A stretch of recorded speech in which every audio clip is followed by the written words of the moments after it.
We are now exactly 9 months away from the promised land, May 26th, 2026. The day Grand Theft Auto 6 is supposed to drop. I say supposed to because, let's be real, we've been here before. We've ridden the hype train straight off a cliff and landed on a pile of delayed release dates, and we need more time to polish excuses. A $1 billion budget? Cool. Hundreds of leaks? Fun. But let's not pour one out for the victory parade just yet. Rockstar has a habit of building masterpieces on a foundation of our broken, delayed dreams. So today, we're not just doing a hype breakdown. This is a full, no BS, State of the Nation address for GTA 6. We're covering what's confirmed, what's leaked, what's pure speculation, and we're doing it with a healthy dose of skepticism. Strap in. It's gonna be a bumpy ride. Chapter 1, The Master Plan, Development and the Delay. Let's start at the top. How did we get here? After Rockstar dropped the mic with Red Dead Redemption 2, their parent company, Take-Two Interactive, basically handed them a blank check and said, do that, but make it a modern crime saga. And, bigger. Development kicked into full gear around 2020, and the budget is a reported $1 billion. Let that number sink in. That's not a game budget. That's the GDP of a small island nation. The pressure is immeasurable. Now, the release date, May 26th, 2026. Originally, it was 2025. So why the delay? Officially, Rockstar says the game is fully playable, but they need time to polish it. Translation: they're squashing the last of the bugs so that when you crash a car, it doesn't accidentally turn into a flying dolphin. But the conspiracy theorist in me, and the internet, thinks there's more to this date. First, the legendary voice of Tommy Vercetti, Ray Liotta, passed away on May 26th, 2022. Second, the infamous criminal couple that inspired our new protagonists, Bonnie and Clyde, were buried on May 26th, 1934. Coincidence? In the world of Rockstar, a company that hides murder mysteries in its deserts and ghost trains in its forests? Not a chance. This date is a tribute, and it sure sounds better than we underestimated how long it takes to code realistic alligator AI. Chapter 2, The Power Couple, Jason and Lucia. Deep dive. Meet the new power couple that's going to be draining your bank account and your free time,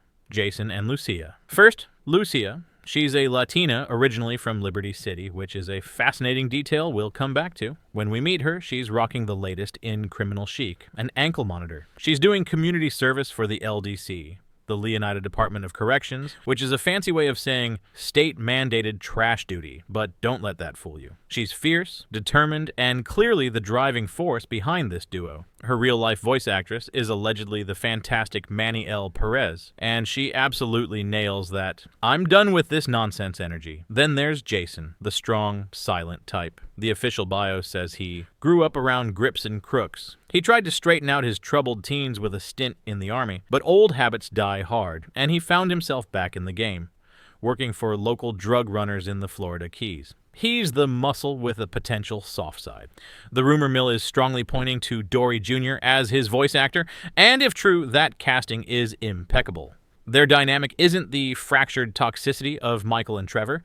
It's us against the world, and honestly, we're already invested. This Bonnie and Clyde vibe is a fresh take for the series. Chapter 3, The Crazy Crew, the supporting cast of Leonida. But Vice City isn't built for two. It's an ecosystem of weirdos, criminals, and Florida men, and Rockstar has built a wild supporting cast. Uncle Brian Heater, Jason's landlord and a classic small-time Florida drug runner who is impressively on his third wife, Lori. His vibe is 100% lives in a messy houseboat and always has a questionable story. Hampton, Jason's friend. His entire personality is wanting to chill at home, watch Coast Guard TV, and browse the internet with private browser tabs open. We see you, Hampton. We've all been there. Spool. Booby Eek. This guy is amazing. A strip club owner who is a dead ringer for the 90s rapper A Quinile. Shout out to West New 2025 for this find. He even owned a real club in Miami South Beach. This is peak A-tier Rockstar parody. Bayou, Roxy, and Dracian Priest, a crew of aspiring rappers trying to make it big in the Vice City music scene. They seem to be working with Spool Booby. Rob Batista. This guy gives me bad vibes. A fellow bank robber who seems close to Lucia but has "will betray you for a slightly bigger cut" written all over him. Trust him as far as you can throw a stolen armored truck. Chapter 4. The Playground. Mapping Leonida. Now let's talk about the playground. The mapping community has been working overtime, and the leaked map is a beast. Massive shout out to the Mapping Project Discord. Link in the description. They're the real heroes. We're not just getting Vice City, we're getting the entire state of Leonida. We're talking 6 major areas. Vice City, the glittering, neon-soaked, pastel-colored main event. It looks denser and more vertical than ever. Port Gellhorn, this is a huge one. A major industrial city and port area north of Vice City. It looks like it could be its own full-sized GTA map from the past. The Leonida Keys, a massive sprawling archipelago of islands stretching way out into the ocean. This is where Jason's intro shot is, and it's perfect for smuggling, hiding, and getting into trouble you can't escape from. Grass Rivers, the swampy, gator-infested Everglades. We've seen the airboats. We've seen the hunters. This area is going to be terrifying at night. Ambrosia, a seemingly serene, wealthy lakeside town. Probably where the witness protection people live. Mount Caliga, rural, hilly farmland. The middle of nowhere vibe will be a stark contrast to Vice City's chaos. This map isn't just big, it's detailed. We're talking a functioning sugar refinery, a massive motorsports park, and even the very trash dump where Lucia serves her community service. The scale is unimaginable. Chapter 5. The Elephant in the Room. Will Liberty City return? Okay, let's address the rumor that will not die.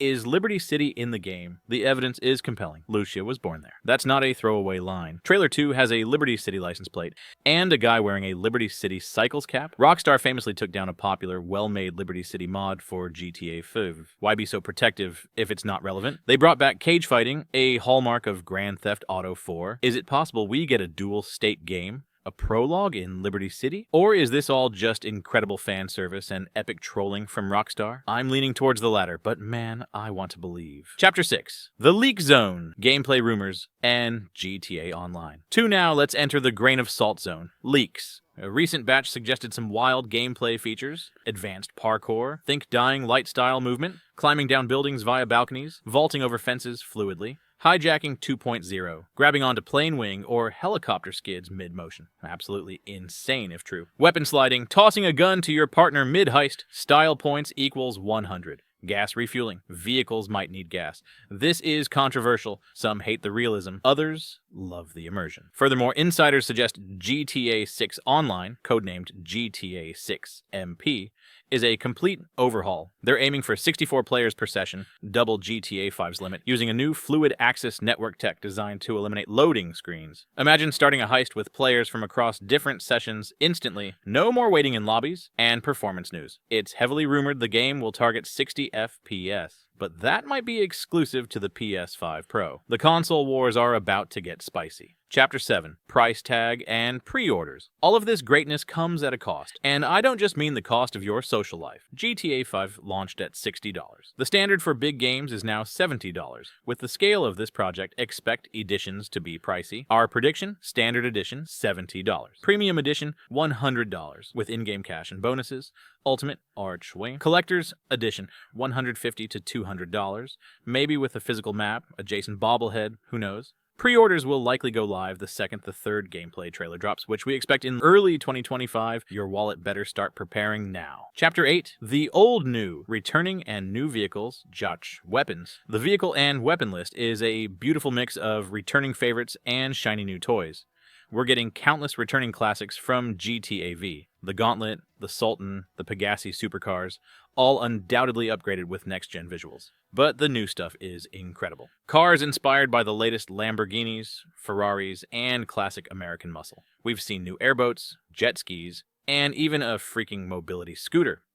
For the gun nuts, new weapons include sleek new pistols like the SIG Sauer P320, brutal shotguns like the Browning Citori, classic rifles like the M16, and heavy stuff like the MK48 LMG. And attachments are back, and more detailed than ever. So there you have it. The most ambitious game ever made. 9 months of waiting stand between us, and what could be a generation-defining experience. The hype is real. The expectations are astronomical. The potential for disappointment is also there, but if anyone can pull it off, it's Rockstar. This is more than a game. It's a cultural moment, and we'll be here for every single leak, trailer, and detail along the way. But what do you think? Are you Team Jason or Team Lucia? Do you believe the Liberty City rumors? And are you ready to sell a kidney for the collector's edition? Let me know in the comments below. If you enjoyed this deep dive, smashing that like button and subscribing is the best way to support the channel. I'll be doing a follow-up breaking down the second trailer, shot by shot, for all the details you missed. So stay tuned for that. Thanks for watching. See you in Vice City.